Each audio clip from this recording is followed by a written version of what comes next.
This is the Almost Timely newsletter for the week of October 15th, 2023. Content authenticity statement: 100% of this newsletter was generated by me, the human.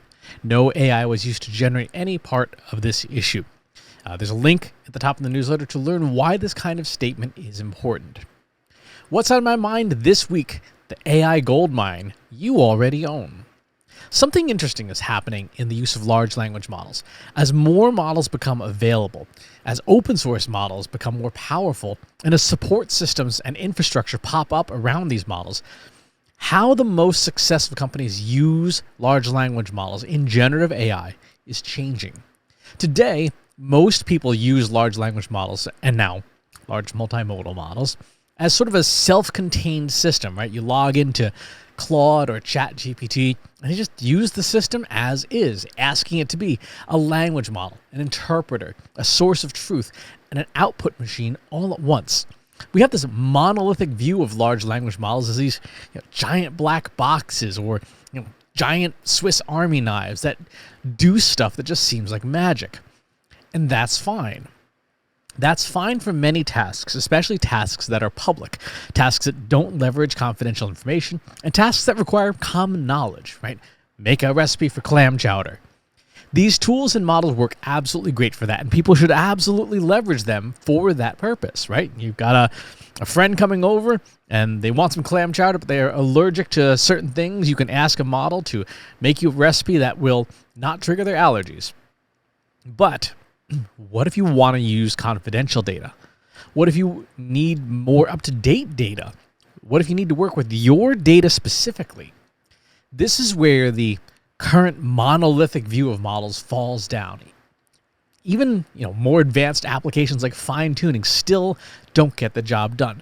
The idea of taking a model and trying to keep using it as some sort of all-seeing oracle is inherently flawed for more and more applications, especially applications for business. Keeping a model, say, up to date on what's happening in your industry, keeping it capable of using tuning methods is, well, it's cumbersome, it's slow, and expensive. What we see the smartest, leanest organizations pivoting to is a hybrid architecture, a hybrid approach to large language models. Here's a concrete example. What happens when you use Microsoft Bing's chat that connects to ChatGPT? What Bing does is very clever, and the best use of these advanced models, it takes our conversation, our line of inquiry, translates it into queries that work with Bing's existing search engine, and it goes to the Bing data store, gets the data, takes the data back from Bing, from its search engine, reformats it, rewrites it using ChatGPT, and returns that as conversation. Bing leverages the power of the model's understanding of language to write expert queries and then parse the information that returns from that proprietary data store. What they're not doing is they're not asking the model for the answers, right? They do not rely on the model as a source of factual information, and that's a big difference in approach. When you use ChatGPT now and you ask it for a recipe for clam chowder, you are asking it for factual information, and you're asking it for it to be the source of that information as opposed to just a translator. The Bing approach, this hybrid architecture, makes the most sense for most commercial applications of generative AI. We want models that can understand us and talk to the data we already have. We want models that can produce trusted data. Data we know we already have, data we know we've audited and vetted in many cases, and data we're probably not too keen on sharing with any external parties, right?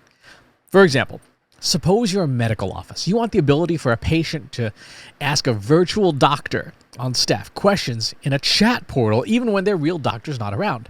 You would definitely want a language model that knew a lot about medicine, right? But you'd want especially a model that could access that patient's records and medical history to provide custom answers for that patient. You certainly would not want that medical data going anywhere outside the walls of your office except to the patient themselves. That's a clear use case where a language model would be useful for translating between the arcane syntax of electronic medical records and everyday language, but the specific private information of the patient should absolutely never be in the hands of an unauthorized third party. So, how do you go about building something like this for your organization, something that leverages the data you already have? The answer is going to depend on the resources you have available, but broadly speaking, you're going to need 3, maybe 4 components. First, you will need a language model of some kind. You can use the GPT family of models from OpenAI. You can use Claude from Anthropic. You can use open source models like those from Meta's Llama 2 family. This part of the system does all the listening and all the talking. Right? It's a language model. Second, you're going to want some kind of compatible database that a language model can talk to. There are these special databases called vector databases, which contain mathematical representations of your data. If you look at a regular database, you'll see all the words and phrases and writing of your data, right? If you use this is a data full of blog posts, you see the blog author, the date, and the post, right? In a vector database, if you open it up and looked inside, you would see all that. Plus, you would see huge long lists of numbers. Those are the vectors, the embeddings, the words that you provided turned into numbers, represented as numbers, that a language model can then talk to and understand what's in the text you gave it. Third, you will need technology to connect your data to the vector database and then connect the vector database to your language model. The system of record that most people use is a technology called LangChain, but you can accomplish this pretty much with any major programming language with varying degrees of effort. Most modern AI-powered companies use LangChain because it's free for one thing, and it's very efficient at its job. But if you've got coders who are good at C or Java or R or you name the language of your choice, and they can make that connective tissue to connect a vector database to a data store to an AI language model, you can use whatever works best for your company. Fourth, depending on how sophisticated you want to be and the resources you bring to the table, you might want to build an add-on to your language model that contains specific domain knowledge, which might or might not be in a bigger model. Let's say, going back to the medical office example, suppose your office is a practice that specializes in allergies. You might have access to repositories of clinical research about allergies that aren't available on the public internet, right? You go to any of those sites online, it's like, oh, hey, this study costs $295. Those are not going to be in the public language models. So you might work with a technical resource to convert the papers that you have access to into a special kind of add-on for a language model called a PEFT, a prompt efficient fine tune. And you've heard this term probably before, things like low rank adapters. What these things do is they're literally an add-on. They snap onto an existing language model, and this existing language model that's very good at a bunch of topics now has a special add-on that says, hey, now I'm really smart about allergies. Right? It changes what the model is good at.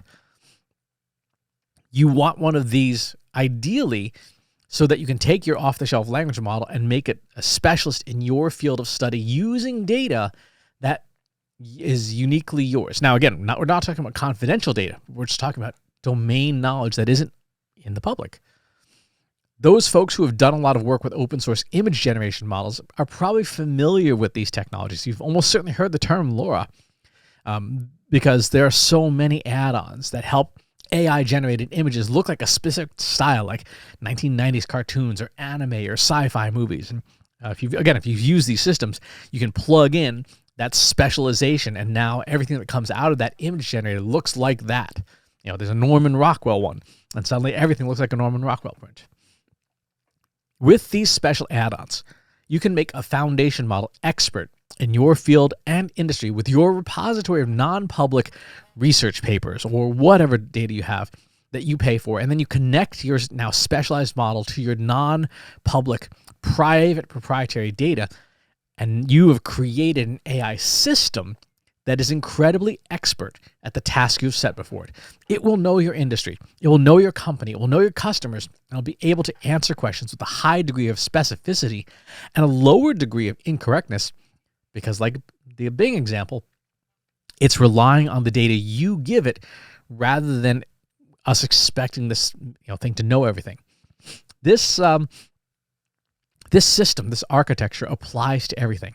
Imagine starting with a foundation model and then creating that special add-on that knows everything there is to know about how to be a great email marketer and then connects to your company's email marketing system.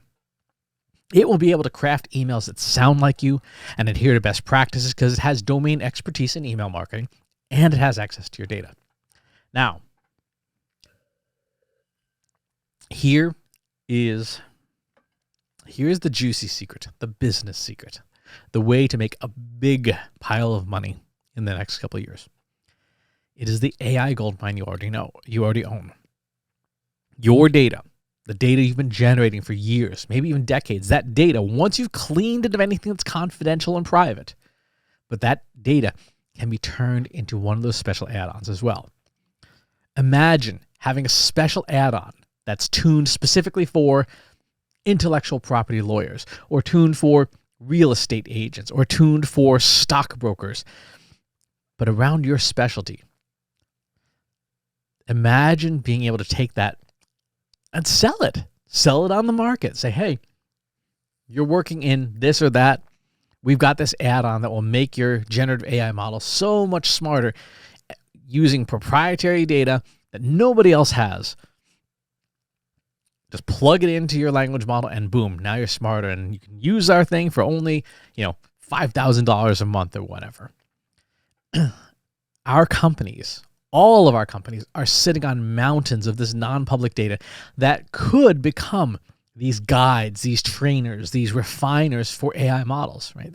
They are the add-ons and the plugins that can make a foundation model so much more powerful in the same way that you can buy really expensive plugins for Adobe Photoshop or Adobe Premiere. You can buy add-ons for QuickBooks, Intuit QuickBooks. You can buy add-ons for pretty much any piece of software. And those pieces of software that have robust ecosystems have add-on authors making big piles of money because they're cranking out these things that make the base software so much more powerful. That could be you. What are you expert in? What do you have data for? What do you have data for that nobody else has and you've been doing it a while? Right? If you are Coca-Cola, how much sentiment data, how much customer testimonial data do you have about your product? You have 100 years of it. If you are Ford Motor Company, if you are Boeing, if you are Sikorsky, if you're any of these companies that have been around for more than a couple of years, you have a lot of data that could be used to make AI models smarter. And some of it may not even be competitive. So for example, maybe you're Toyota and you have a whole bunch of useful data about improving the efficiency of manufacturing lines. Generically, not in automotive specifically, but just generically, management practices. You could take that, turn it into an add-on, sell it, and let other people plug it into their models and help them become better managers.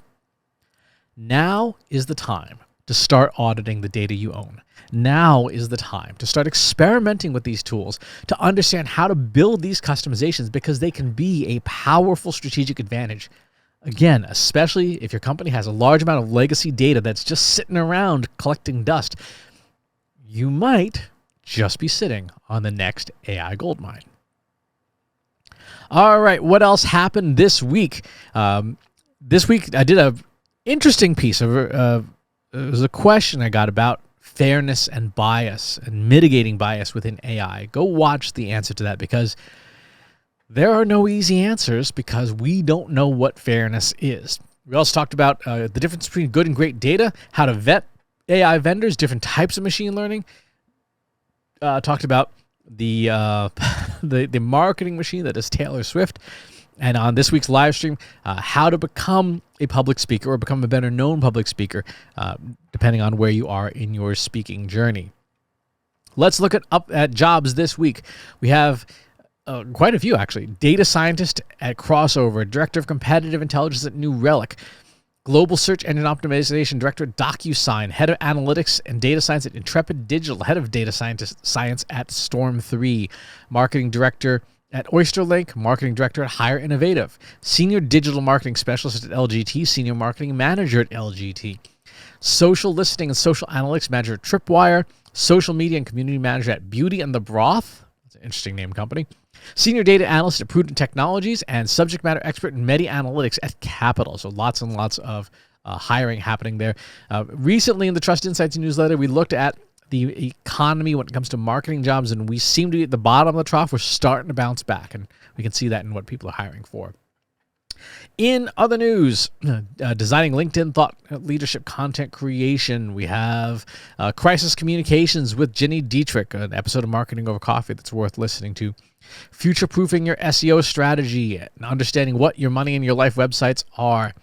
An AI film and AI games festival drew 300 people to hear about AI taking the director's seat in films. Very interesting. Google promising to take the legal heat in users' AI copyright lawsuits. Interesting. That's interesting. Understanding types of artificial intelligence by IBM and the keys to generative AI engines.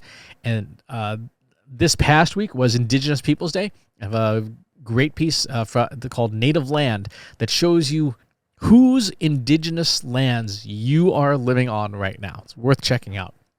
Upcoming events. This week I am headed to Chicago for Content Jam, so hopefully you'll see you there. The week after that I'll be at the Society for Marketing Professional Services AEC AI conference in DC. I'll be doing a 6-hour workshop on generative AI. Humanize Your Brand online October 2023. Site Improve. I have a webinar on the 17th, this Tuesday, also online. Go check that out if you want it. That was going to be AI and SEO. That's going to be a fun conversation. Digital Now for nonprofits in Denver, first week of November. AI Impact, which is going to be online in the second week of November. Social Media Marketing World in February 2024. I just signed for MACON, the Marketing AI Conference, September 2024. So that just goes to show you how far out people are wanting to get information about all things AI. So we're booking 11 months in advance now. So if you are interested in having me come to your company, your event, to talk about AI, now would be the time to let me know so that I can find some space on the calendar. There's a link in the newsletter if you want to do that. That is the news for this week. Thank you, as always, for being here, for paying attention. Little teaser that's not in the newsletter, coming soon-ish. I have decided I'm going to be moving this newsletter to Substack. Barring any other technical stuff, there's some really compelling reasons for why I think Substack is the right choice, and so it'll probably be in the next couple of months because it's going to be a big move. But eventually, the Almost Timely News will probably live on Substack. So if you like the Substack ecosystem and being able to read and use their app and all that stuff, and their referral rewards program, all that fun stuff. Stay tuned. We're going to do that probably before year end. Thanks again, and I'll talk to you soon. If you like this video, go ahead and hit that subscribe button.